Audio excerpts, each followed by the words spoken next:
Welcome back jujutsu Kaisen season 3 episode number 5। अगर आपने इस पीक एनिमी का लास्ट एपिसोड नहीं देखा तो उसका लिंक नीचे डिस्क्रिप्शन में है। एपिसोड के स्टार्ट में हमें दिखाया जाता है कि कुछ टाइम पहले प्रिंसिपल गाकुनगांजी ने मासामिची यागा से सवाल किया था। वो पूछ रहा है उसकी तकनीक के बारे में कि वो इतने सारे पपेट कैसे बना लेता है, कि वो बगैर कर्स एनर्जी दिए अपने आप से काम करते हैं और पूरा कंट्रोल खुद ही रखते हैं। उन लोगों को इस बात का डर है कि अगर मास्टर यागा अपने आप चलने वाली पपेट बना सकता है तो वो अपनी एक खुद की आर्मी भी खड़ी कर सकता है जो जुजुत्सु हेडक्वार्टर के खिलाफ भी जा सकती है। इसलिए वो मास्टर यागा को एक स्पेशल ग्रेड सोर्सरर समझ रहे हैं। यागा ने जो पपेट बनाए थे उनको अपने मालिक की चिंता होती है, तो यागा का कहना है कि वो एक लंबे सफर पर जाने वाला है, इसलिए उन सबको चिंता करने की कोई ज़रूरत नहीं है और वो जल्द ही लौट आएगा। यागा अपने सभी खिलौनों को एक जंगल में छुपाकर चला जाता है जो मास्टर टेंगेन के बैरियर के अंदर आता है। यागा को पकड़ने के लिए उन लोगों ने पांडा को पकड़ लिया था और उसको छुड़ाने के लिए कुसाकाबे वहां पर आ गया था, क्योंकि उसको यागा के एहसानों का बदला चुकाना है। इसलिए वो पांडा को कैद से आजाद कर देता है। कुसाकाबे की जो बहन थी उसके साथ एक इंसिडेंट हो गया था और वो अपने बच्चे को खो चुकी थी और उसी की याद में दुखी रहती थी, लेकिन यागा की वजह से उसके बनाए पपेट में उस लड़की को अपना बेटा दिखाई देता था और इसी बात का कुसाकाबे एहसान मानता है। यागा को रास्ते में पकड़ लिया जाता है क्योंकि हेडक्वार्टर से उसके नाम का नोटिस निकला हुआ है। सामने खड़ा जादूगर पूछता है उसकी तकनीक के बारे में, लेकिन यागा बताने से मना कर देता है। पर इतने में ही उसके बगल में खड़ा हरामी बुढ़ा अपना गिटार लेकर आ जाता है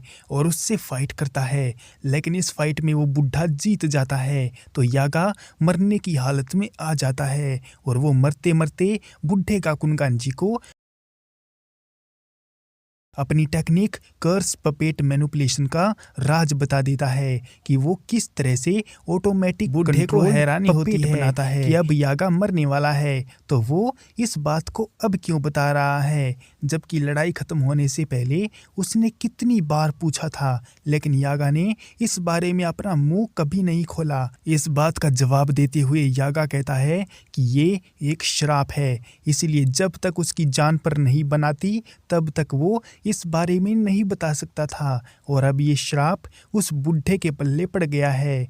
इतने में ही कैद से छूटकर वहां पर पांडा भी आ जाता है और अपने मालिक को मरा पड़ा देख दुखी हो जाता है। प्रिंसिपल गाकुनगांजी लड़ने की तैयारी करता है, लेकिन पांडा उसको इग्नोर कर देता है। प्रिंसिपल समझ नहीं पाता कि ये पांडा अपने मालिक का बदला क्यों नहीं लेता, लेकिन पांडा उस पर बिल्कुल भी ध्यान नहीं देता और अपने मालिक की मौत पर दुखी होकर जोर जोर से रोने लगता है। और ये बात काफ़ी खास भी है क्योंकि पांडा यागा का बनाया हुआ एक फर्स्ट ग्रेड सोर्सरर है जिसके अंदर फीलिंग है और वो अपनी खुद की समझ रखता है। और वहीं दूसरी तरफ मास्टर टेंगेन के बताए अनुसार यूजी और मेगुमी उस जगह पर चले जाते हैं जहां पर किंजी हकारी गैम्बलिंग करके पैसे कमाता है। दरअसल वो जादूगरों के बीच में लड़ाई करवाता है और जो नॉन सोर्सरर हैं वो इसका मजा लेते हैं और अपने पैसे लुटाते हैं, लेकिन उसके पास जाने से पहले वो दोनों अपना हुलिया बदल लेते हैं ताकि हकारी को पता न चल जाए कि वो जुजुत्सु जादूगर हैं। वहाँ पर कुछ कर्स यूजर भी हैं जो लड़ाई में पार्टिसिपेट करते हैं। जैसे ही वो दोनों बिल्डिंग के अंदर जाने की कोशिश करते हैं तो दो बड़े बड़े मुस्टंडे उनका रास्ता रोक लेते हैं और पूछते हैं कि वो यहाँ किसके कहने पर आए हैं। तो मेगुमी बताता है कि उनको एक आदमी ने भेजा था, लेकिन उसका नाम नहीं पता है। हालांकि उनका एक फाइटर गायब हो चुका है तो वो किसी एक को ले सकते हैं। यूजी मेगुमी दोनों रिक्वेस्ट करते हैं कि उन दोनों को अंदर जाने दिया जाए, लेकिन वो मुस्टंडे अपने बॉस की बातें सुनते हैं, यानी कि हकारी की, और वो चाहता है कि एक लड़का फाइटिंग करे जो कि शाम को होने वाली है। इस वक्त तो वो दोनों वहाँ से निकल लेते हैं क्योंकि शाम होने में अभी टाइम है। रास्ते से चलते हुए वो दोनों प्लान बनाने लगते हैं कि उन्हें कब क्या और कैसे करना है, वो भी बिना हकारी की नज़रों में आए हुए। क्योंकि अगर उसे पता चल गया कि वो दोनों जुजुत्सु जादूगर हैं तो वो उसी टाइम वहाँ से भाग जाएगा और उसकी मदद लिए बगैर वो कलिंग गेम में पार्टिसिपेट नहीं कर सकते। शाम हो जाती है और यूजी बिल्डिंग के अंदर बैठा हुआ है। वहाँ की फाइटिंग के 2 नियम हैं। पहला तो ये है कि लड़ने वाले को भागना नहीं है और दूसरा है अपनी कर्स एनर्जी का इस्तेमाल नहीं करना। यूजी को ये दोनों नियम काफ़ी ज़्यादा अजीब लगते हैं।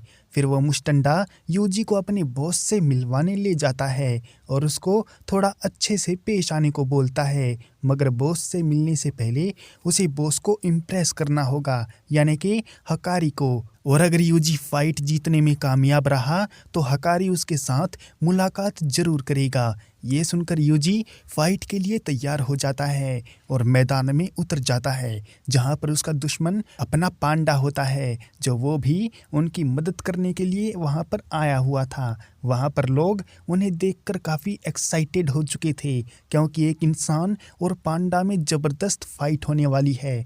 इसलिए सब लोग अपना अपना दांव उन दोनों पर लगाने लगते हैं और सीसीटीवी कैमरे की मदद से एक रूम में बैठा हकारी उन पर नज़र बनाए हुए था, यानी कि उनकी फाइट को एंजॉय कर रहा था। उसके साथ में एक लड़की भी थी जिसका नाम किरारा है और ये लड़की जुजुत्सु हाई की 3rd ईयर स्टूडेंट है। उनकी फाइट शुरू हो जाती है और यूजी पांडा से जानना चाहता है कि क्या उसकी मुलाकात हकारी से हुई, लेकिन पांडा मना कर देता है। हालांकि हकारी उसको जानता है, इसलिए वो उसको खतरा नहीं मानता, लेकिन वो पांडा से मिलने में कतरा रहा है।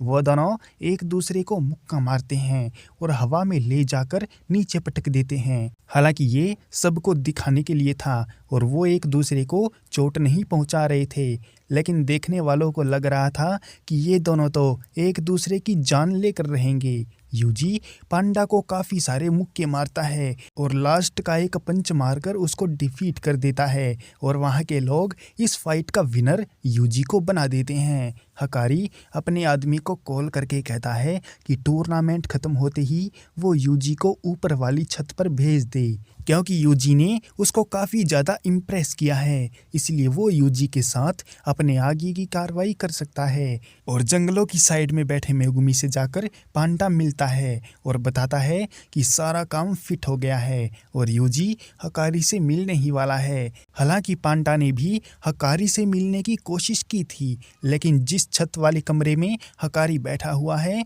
वहाँ पर पांडा नहीं जा सकता, क्योंकि जब भी वो जाने की कोशिश करता है तो उल्टा उतने ही फासले पर वापस चला जाता है। ठीक तरह से बोले तो ये गोजो की इन्फिनिटी जैसा है, जो जितना पास आने की कोशिश करेगा वो उतना ही दूर होता रहेगा। पांडा जानता है ये जरूर उस लड़की किरारा की टेक्निक है। इसके अलावा पांडा को एक बात की चिंता और है। उसे लगता है कि यूजी हकारी को प्यार से मना तो सकता है, लेकिन वो झूठ नहीं बोल सकता, और इस मामले में थोड़ा बहुत झूठ बोलना जरूरी है, नहीं तो उनका काम नहीं बनेगा। इस बात का जवाब देते हुए मेगुमी कहता है जब वो दोनों बात करने लगेंगे तो बीच में वो जाकर हकारी को समझाने की कोशिश करेगा, लेकिन उससे पहले उन दोनों को वहाँ पर खड़े सिक्योरिटी गार्ड और उस लड़की किरारा की टेक्निक का कुछ करना पड़ेगा। और वहीं पर किरारा यूजी को लेकर हकारी के पास आ जाती है और बताती है कि हकारी उससे काफ़ी इम्प्रेस है और ऐसा काफ़ी टाइम बाद हुआ है। लड़की बाहर खड़ी हो जाती है और यूजी अंदर चला जाता है। वहाँ पर हकारी यूजी को गैम्बलिंग करने के तरीके बताने लगता है कि कैसे लोगों को ठगना चाहिए और धोखा देकर उनके पैसे लूटने चाहिए, क्योंकि जितने भी लोग गैम्बलिंग करते हैं या अपने पैसे लगाते हैं वो काफ़ी जोश में होते हैं और अपनी सोचने समझने की शक्ति ख़त्म कर लेते हैं। इसी वजह से वो पैसे लगाते रहते हैं और फिर हार भी जाते हैं। हालांकि बहुत से लोग जीत तो जाते हैं, लेकिन इस बात की कोई गारंटी नहीं होती कि हर बार जीत अपनी ही होगी, और यही जोश बहुत ख़राब है। और इसी जोश को ख़त्म करने का एक आसान सा तरीका है और वो है गैम्बलिंग, जो कि हकारी को बहुत पसंद है। हकारी कहता है कि गैम्बलिंग करना बुरा नहीं है और लोगों के मन में गैम्बलिंग को लेकर काफ़ी ज़्यादा गुस्सा और नफ़रत है, लेकिन असलियत तो ये है कि वो गैम्बलिंग से नहीं बल्कि अपने हारने और ज़िंदगी खराब होने के डर से नफरत करते हैं। लेकिन अगर गैम्बलिंग को सही तरीके से खेला जाए तो ये ज़िंदगी भी बदल सकता है, और हकारी ऐसा ही करना चाहता है। वो इस गैम्बलिंग के रास्ते पर इतनी आगे चला जाना चाहता है कि हर कोई उसके साथ जुड़कर काम करना चाहे, लेकिन इसके लिए उसे एक तगड़े मोहरे की ज़रूरत होगी जो उसके गैम्बलिंग के सपने को आगे ले जाने में मदद करे, और वो सपना यूजी पूरा कर सकता है। इसीलिए हकारी उसको साथ मिल जाने का प्रपोजल देता है, पर तभी उसके टेबल पर रखा फ़ोन अचानक से बज उठता है और उसे देखकर हकारी हैरान हो जाता है। थोड़ी देर रुकने के बाद वो एक ड्रिंक बनाते हुए यूजी से गोजो सेंसेई के बारे में पूछता है। यूजी को हैरानी होती है कि उसने तो सेंसेई के बारे में कुछ भी नहीं बोला, तो ये उसके बारे में क्यों पूछ रहा है। हकारी कहता है उसे और ज़्यादा नाटक करने की कोई ज़रूरत नहीं है, क्योंकि दुनिया में ऐसा कोई भी सॉर्सरर नहीं है जो गोजो के बारे में ना जानता हो। यूजी समझ जाता है कि हकारी को उसके जुजुत्सु सॉर्सरर होने की बात पता चल गई है, इसलिए वो हकारी से आराम से और प्यार भरे लहजे में बात करने की कोशिश करता है। लेकिन हकारी उस पर चढ़ जाता है और हमला करने लगता है। वो जानना चाहता है कि ये लड़का जुजुत्सु हाई से आकर यहाँ क्या कर रहा है। उसे इस बात का पता ऐसे चला कि जब भी उसके पास किरारा का कॉल आता है तो ये इस बात का इशारा होता है कि कुछ ना कुछ गड़बड़ जरूर है। यूजी कहता भी है कि हकारी एक बार उसकी बात बैठकर सुन ले, लेकिन हकारी उसकी नहीं सुनता और उसको फाइट करने के लिए तैयार रहने को बोलता है। फिलहाल के लिए इस एपिसोड को यहीं पर एंड करते हैं। क्या हकारी उसकी बात सुनने को राजी हो पाएगा, और अगर वो बात सुन भी लेगा तो क्या उनके साथ काम करने के लिए तैयार होगा, वो हम नेक्स्ट एपिसोड में देखेंगे। तब तक के लिए सायोनारा।